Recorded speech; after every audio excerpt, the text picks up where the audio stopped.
Pep talk is a very common and popular term in physical education and sports.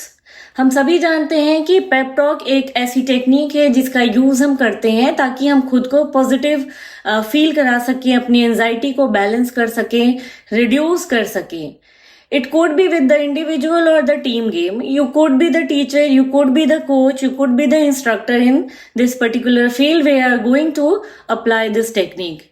Usually ये होता है कि या तो हम किसी ग्रुप को डील कर रहे होते हैं या फिर हम इस टेक्निक का यूज खुद की एनर्जी को बूस्ट अप करने के लिए करते हैं.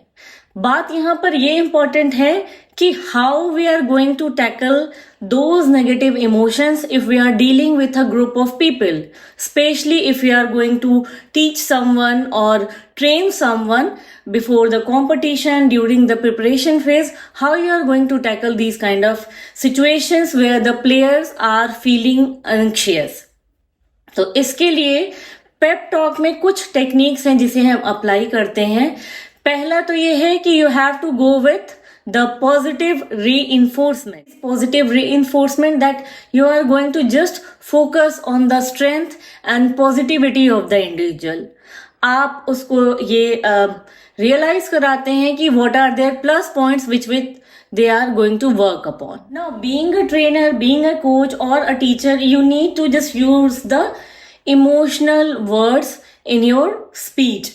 आप जब तक इमोशनली कनेक्ट नहीं करेंगे अपने ग्रुप टारगेट ऑडियंस से, अपने ग्रुप ऑफ इंडिविजुअल से, तब तक आपका ये जो स्टेटमेंट है, जो डिलीवर ऑफ स्पीच है, that is not going to be successful. Another the tool with which you can be much more impactful is the use of simple language and clear messaging. आप क्या कहना चाहते हैं, ये जो आप लैंग्वेज यूज कर रहे हैं, जो आपका कंटेंट है, that should be very precise and clear so that the person who is listening to you should be more comfortable and convenient to take the knowledge from you to get something in the positive terms. इसके बाद हम बात करते हैं body language की. The gesture with which you are just going to stand tall in front of the audience, how you are making the eye contact, your communication, your pitch, how your volume is being used delivering the speech. So these are some of the tools with which you can just enhance your body language and it could connect you to your audience in much more positive way.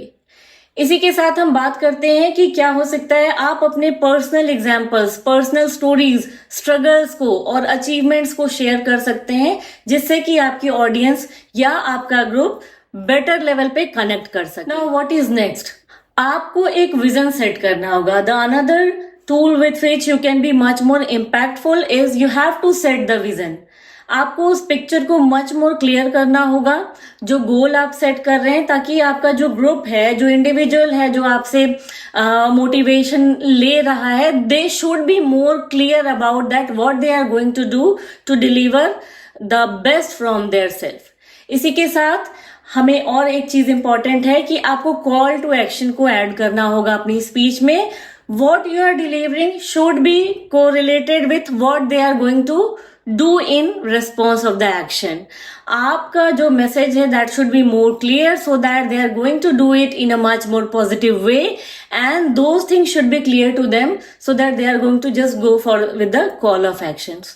इसी के साथ आपको, अगर आप किसी group को deal कर रहे हैं तो आपको यूनिटी बिल्ड करने की बहुत ज्यादा जरूरत है. जैसे कि अगर आप किसी टीम गेम के साथ एसोसिएटेड हैं, आप किसी ग्रुप ऑफ पीपल के साथ एसोसिएटेड हैं, then you have to go in a way that they should show the team spirit, the team cohesion, so that they can do or perform well in terms of their performance.